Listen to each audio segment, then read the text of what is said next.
We live in a world that's increasingly complicated. We are challenged in all sorts of ways. We are no longer resourced in so many respects. It used to be in many places that someone coming through the education system, someone growing up in America, is going to be formed in morals, in understanding, in education, in formation, in ways that at the very least will be conducive to a Christian witness.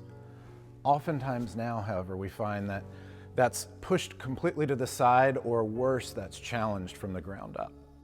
And yet, the church needs leaders, the church needs servants, the church needs those men and women in ordained and unordained roles in a host of spheres, in a number of contexts, who are going to be able to bring witness to Christ, who are going to be faithful, who are going to be effective.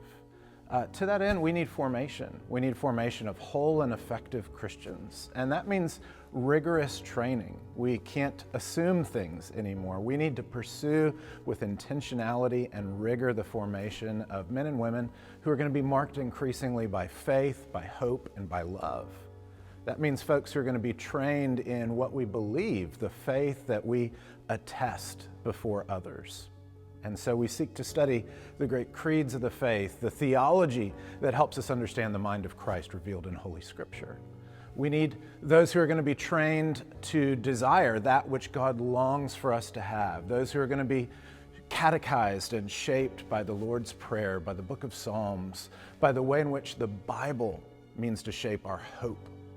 And finally, we need those who are going to be formed to love rightly, to love God above all else, to love neighbor as self, to love in ways that follow the pattern of Jesus himself.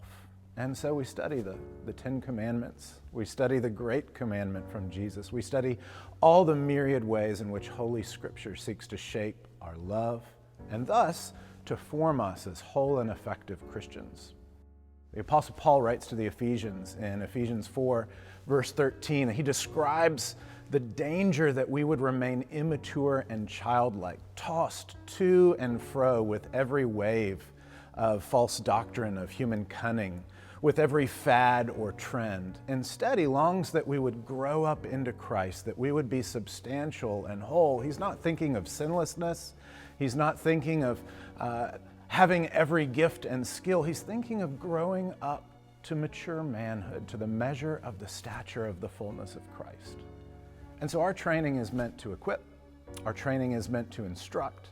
Our training is meant to form and mature men and women for service, for leadership, for that kind of wholeness and effectiveness as Christian leaders in our day and age.